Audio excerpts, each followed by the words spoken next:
Well, I'm actually kind of like early slash on time with this. Normally, this doesn't come out for another day or two, but um, the Steelers lost to the LA Chargers in LA. And one thing that's kind of odd is that if you look at the Steelers matchups lately versus the Chargers, and you look at who won, it literally goes.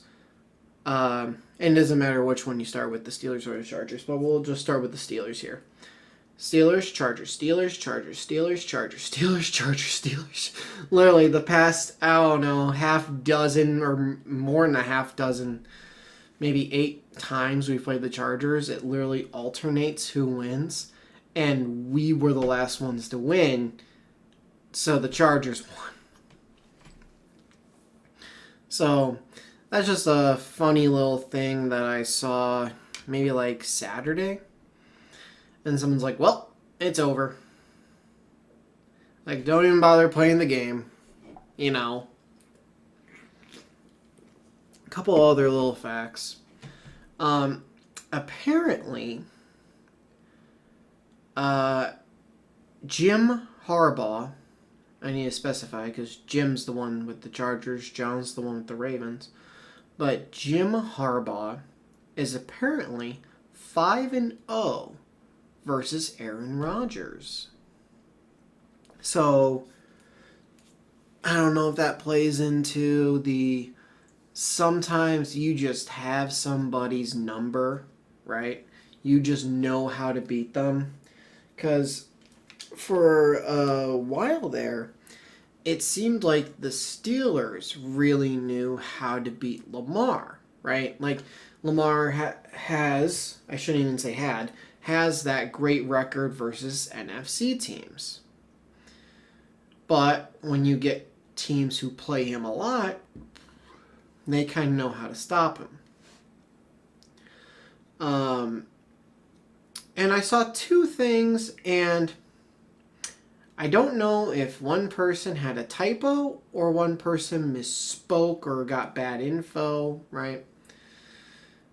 But I saw something that said the Steelers got 30 pressures on Justin Herbert. And then I'm watching like the sports shows this morning. I think it might have been First Take. And Dan Orlovsky says the Steelers pressured Herbert on 30% of his dropbacks. And I'm like,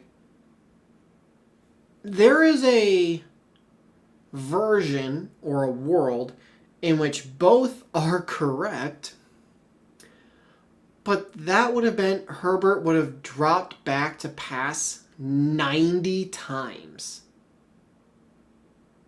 Or more than 90, because 30 out of 90 is 33%. So I know the Steelers got 5 sacks, right? So I'm inclined to believe it was the 30 pressures, not 30%. That's where I'm a little more inclined to believe. Because, God, I mean, if you get 5 sacks, I would imagine, I mean, does a pressure not count if you get the sack? Like, you know what I'm saying? Or does a quarterback hit not count if you get a sack? Where do certain stats come into play here? Because, you know, if it was 30% and there were, say, 10 pressures, that's still 30 dropbacks. Or whatever you have to do for math. Okay, 5 pressures outside of the sacks, right? Well, now you're, say, 15. Now, 15 plus 5 sacks, that's, and if, you know, hits or however that factors in, so it's like, okay, you're starting to make a little more sense, but at the same time, it was 5 sacks. Like, yes, you didn't get a turnover. And you got damn close twice. But, it's just like, who effed up here? Who screwed up? Because one of y'all screwed up, right? And yeah, the near turnovers, and then Aaron had his worst game as a Steeler, right? Absolute worst game as a Steeler. The defense played fine, you know. They, for the most part, held LA in check. I mean, it was 5-3 when Aaron threw his first interception, and obviously the second one that bounced right off Calvin's hands. That's not Aaron's fault, obviously. Which sucks that it still goes on the stat sheet. I wish they would have like a NHF, not his fault, you know?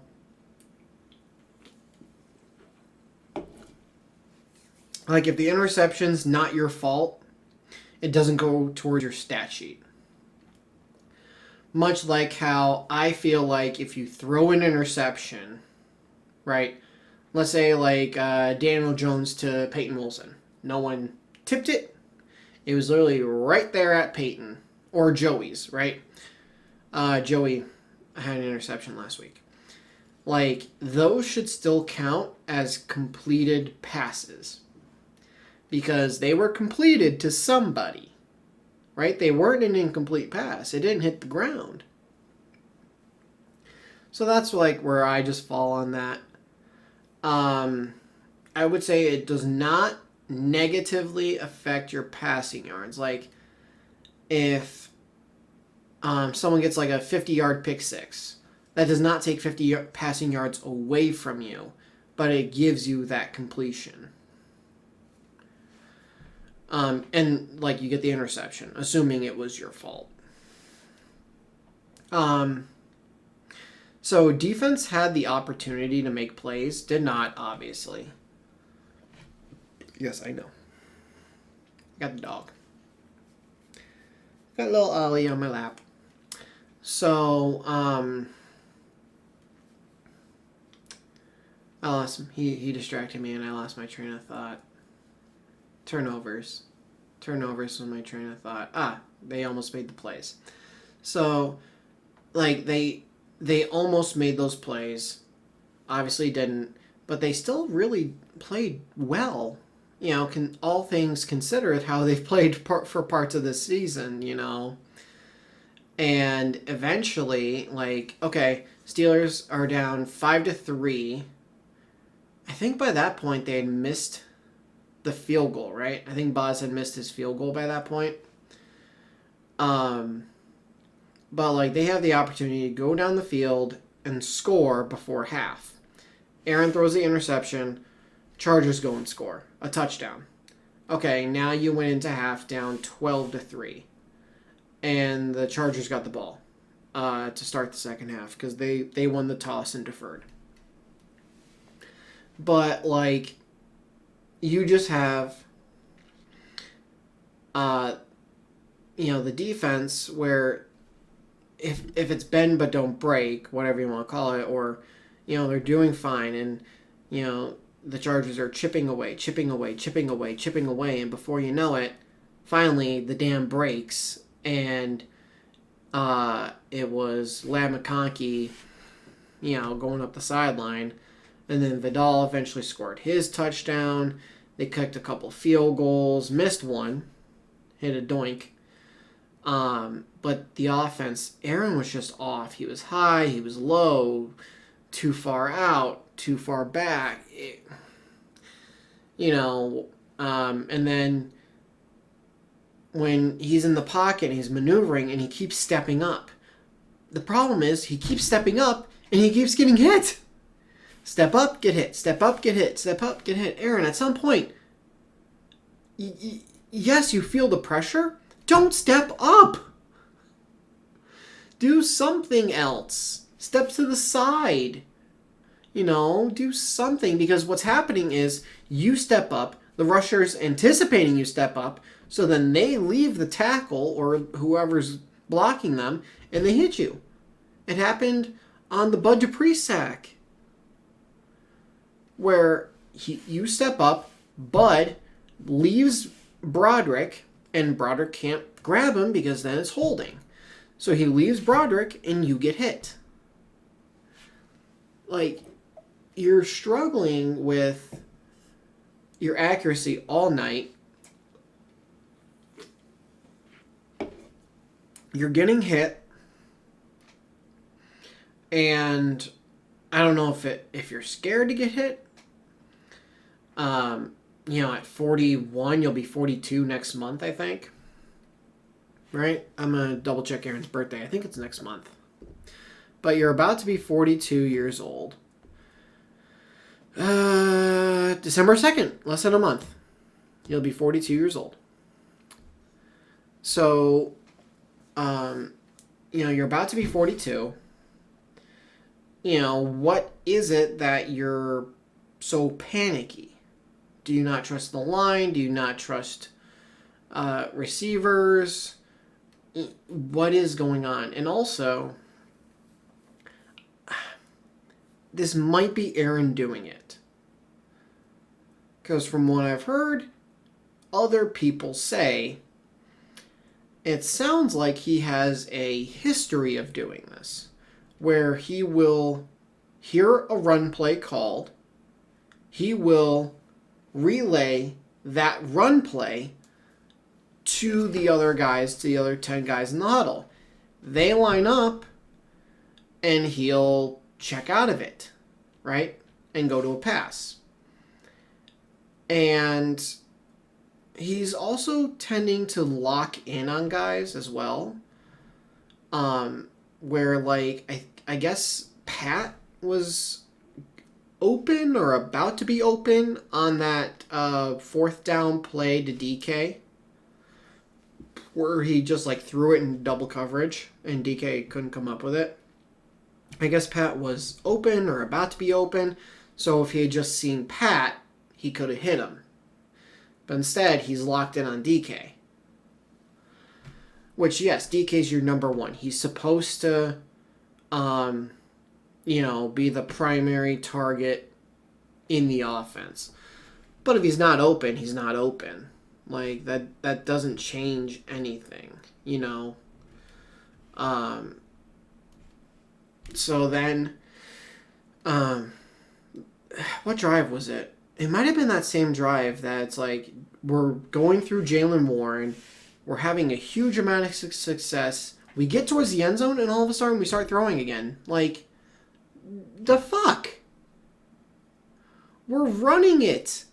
And either, if it's a run or if it's a quick pass, whatever, and Jalen just has the ball, and it's working, and we're having production on offense, and then we just stop. And it was versus Green Bay. The ground game was working well. And then just the second half, we ran it 3 times. 3 times in the second half we ran the ball.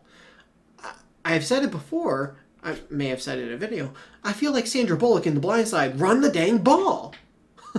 I don't understand that. And I said, I don't know if it's Mike. I don't know if it's Arthur Smith. I don't know if it's Aaron. Someone's doing it. And right now it seems like it's Aaron. If the play's not going to work at the line, obviously audible. But if you're yeah, the run would probably work here, but I can hit this person for a passing touchdown, I'm going to do that instead. It's bro, just, the run was working. Just hand the ball off. Stop being selfish. And he's not even being selfish like he's being a bad person. He's being selfish stat-wise. Aaron, you're 4th all-time. I would understand if you needed, if he needed 10 more passing touchdowns to pass somebody, right? If he wanted to pass Brett Favre. He already has, but let's say he needed 10 more. Okay, you're trying to get that before the season's over. I get it. You want to pass Brett. He was the guy in front of you in Green Bay, and you guys didn't have a great relationship, or I shouldn't say it. You didn't have a good relationship. You had a bad relationship from all reports, right? There's the rumor, it's a rumor, that Aaron's first day he went up to Brett and he's morning grandpa. Like, they started off bad, right? Whoever started it, him, Brett, don't care. And, if he's like, I really want to pass Brett. Okay, I got it. You already did, right? You passed Ben Roethlisberger for passing yards all time. Like, there is nothing you need to prove for your Hall of Fame career, right? You are a first ballot Hall of Fame quarterback. If you retire after this year, God, you're going to be on like the 2031 or something like that. The 2031 ballot, let's say. And the first year you're eligible, you'll be part of that Hall of Fame class. And your time in Green Bay, yeah, you had that small little, those couple bad years, the injury year, and then just not a good year with the Jets. And then you came to Pittsburgh, you had a decent year, and you retired, right?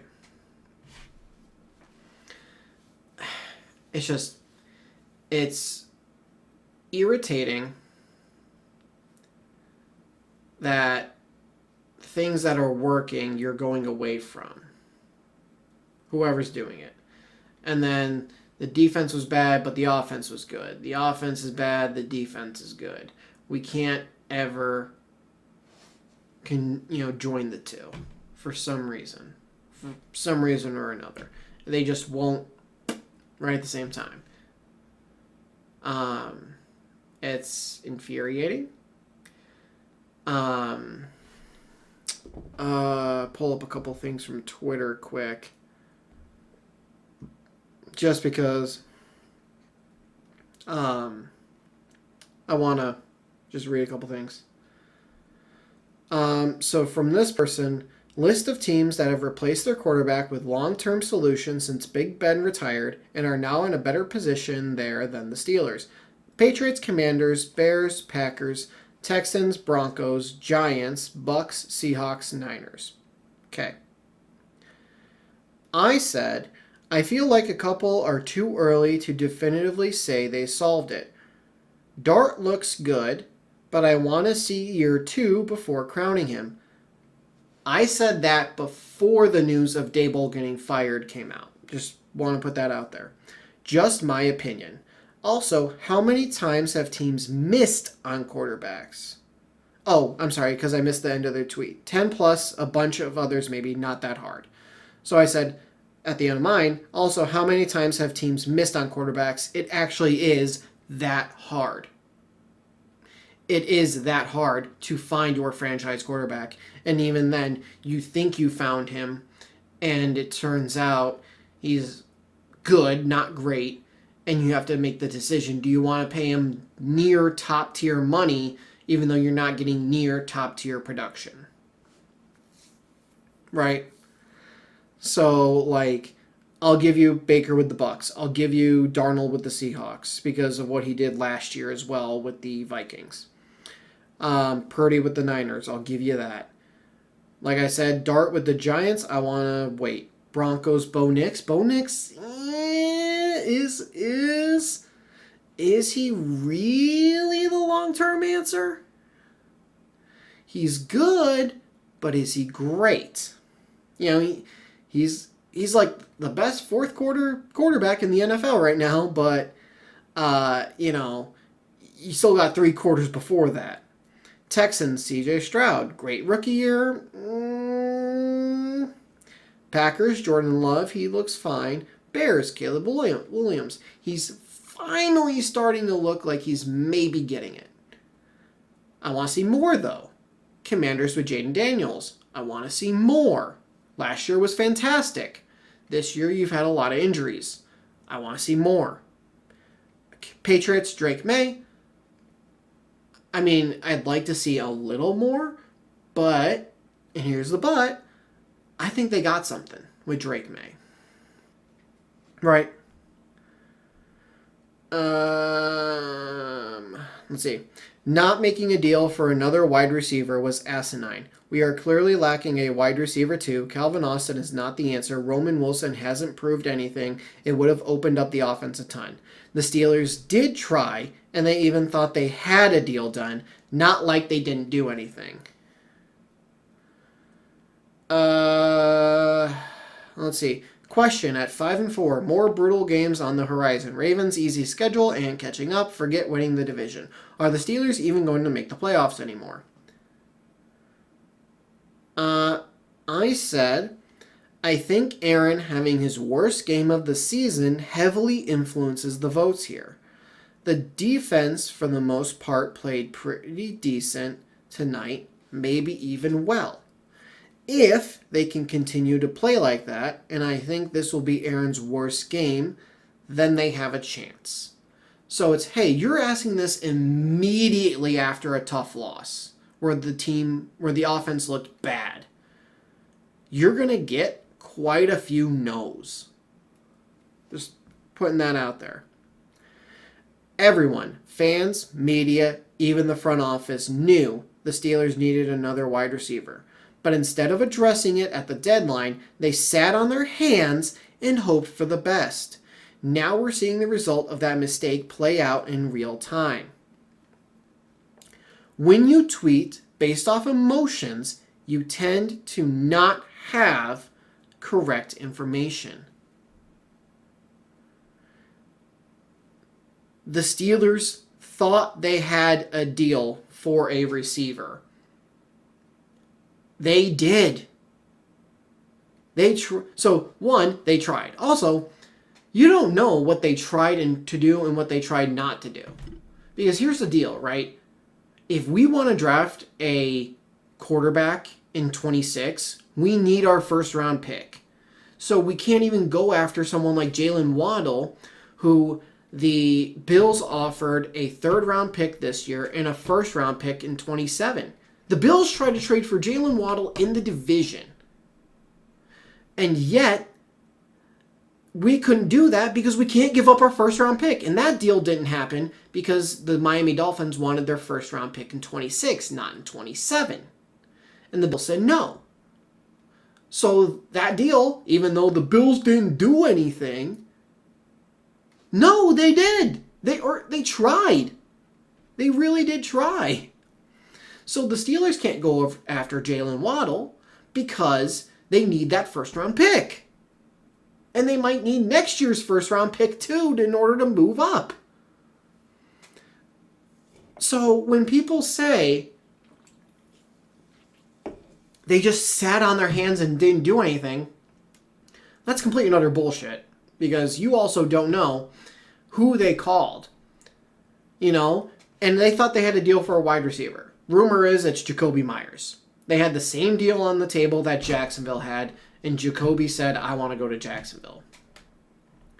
So, if the Steelers thought they had a deal with the Raiders for Jacoby Myers, and let's say they're talking to the Saints about Shaheed, and, well, are you going to trade for both Myers and Shaheed? Probably not. So you go to the Saints and you tell them, okay, we're good.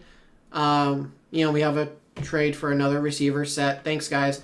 Okay, we're sending him to Seattle. Gone. And before you know it, it's like, wait, Myers, wait. Right? And, you can't give up your first round pick for Garrett Wilson because it's going to take a first to get him. And you can call the Saints, hey, Olave? No. Now everyone has a price. 5 first round picks, and I'm sure you can get Chris Olave. But again, you don't want to give up your first round pick. So are you giving up your second? Is a second enough? Do you need to give up a second and a fourth? What do there's so many different things where, just pay it. This isn't fucking Madden, first of all, okay?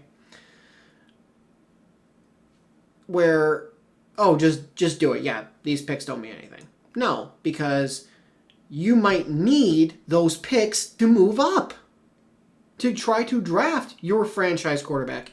Because if I told you we could give up a second for Chris Olave, or we give up our first, our second, and our first next year to move up 10 spots in the draft and draft a young, promising quarterback to possibly be the franchise quarterback for the next 15 years. Which one are you taking? Because without the second round pick, the deal doesn't happen. Like, it's a guarantee it will not happen if you do not give the second round pick this year. The two firsts aren't enough. You're probably going to say, okay, Olave, who's concussion prone, and blah, blah, blah.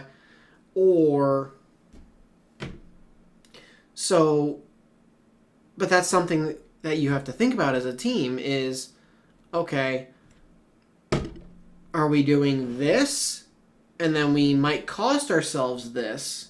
Or are we not going to do this, but we know we're going to be able to do this other move in, 5 months?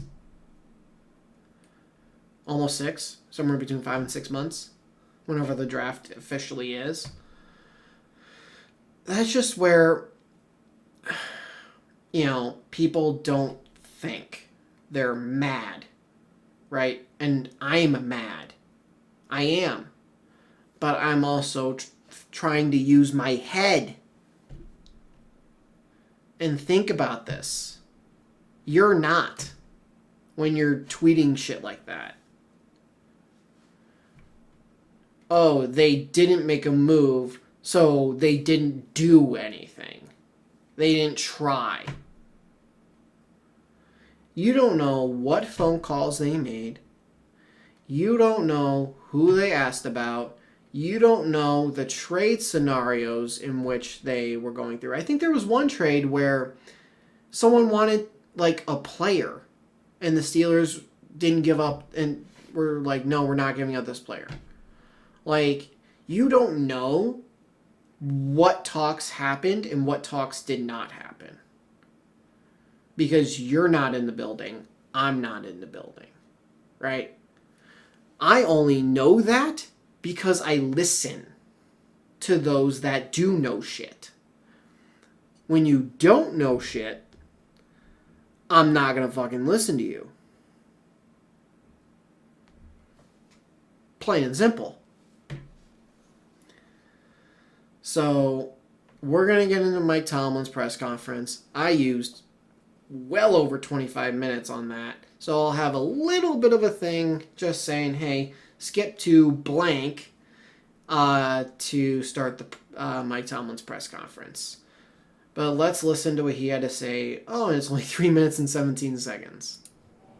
Got to give credit to the LA Chargers, specifically Jesse Minter. I thought their collective did the job.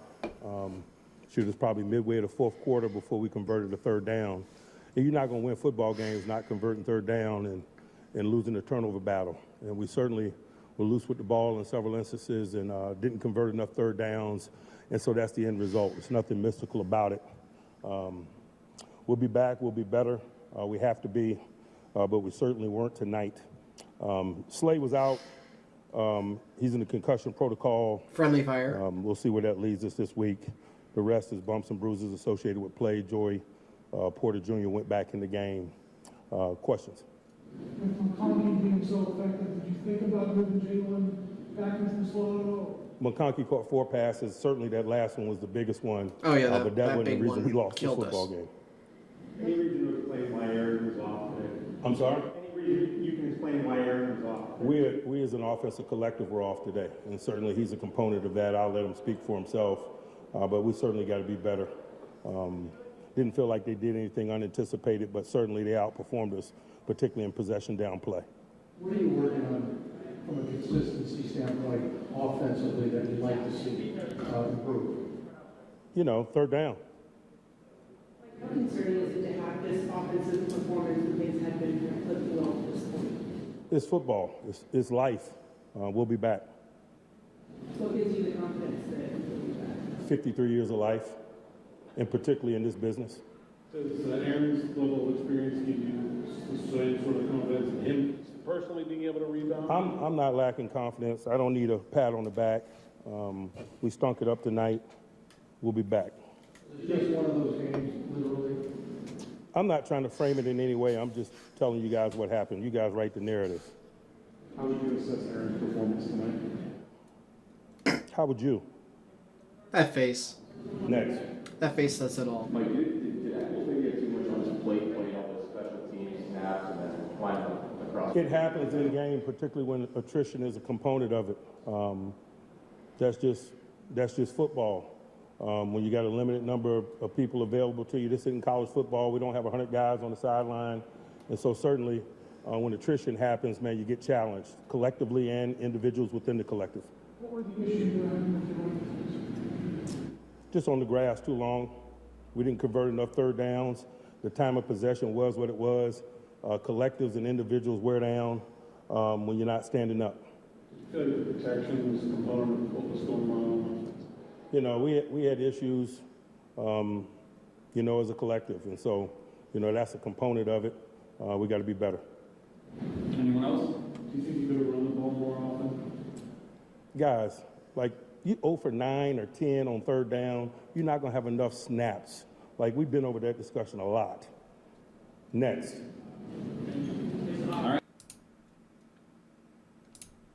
He's pissed. Somebody's not happy. That one look, though, like, he didn't have to say it, but that look said, what a stupid-ass question. Like, that's what that look said. That's a stupid-ass question. You saw the same game I did.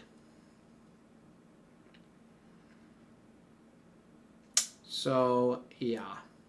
He's mad. He real mad.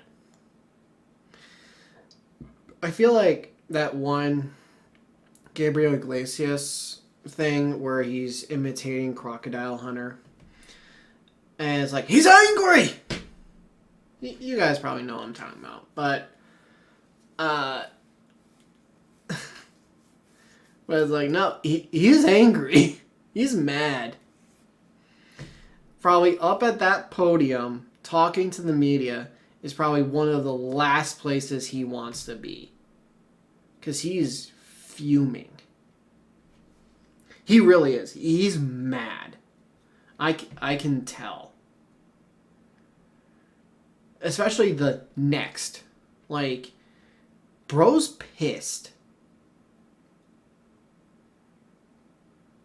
And, you know, the running the ball, and he's talking about not having enough plays. Because you're not converting, you're not having enough plays, yada yada. But, like, he's mad. He is furious. I don't think there's any more synonyms I can give. Angry, mad, fuming, furious. I'm sure he's frustrated. Yeah. If you need more synonyms, go to Google. That is it for this video. If you guys did enjoy this, please do leave a like. And if you're new to the channel, hit that subscribe button, turn notifications on. I'll see all you guys in the next video. Thanks for watching.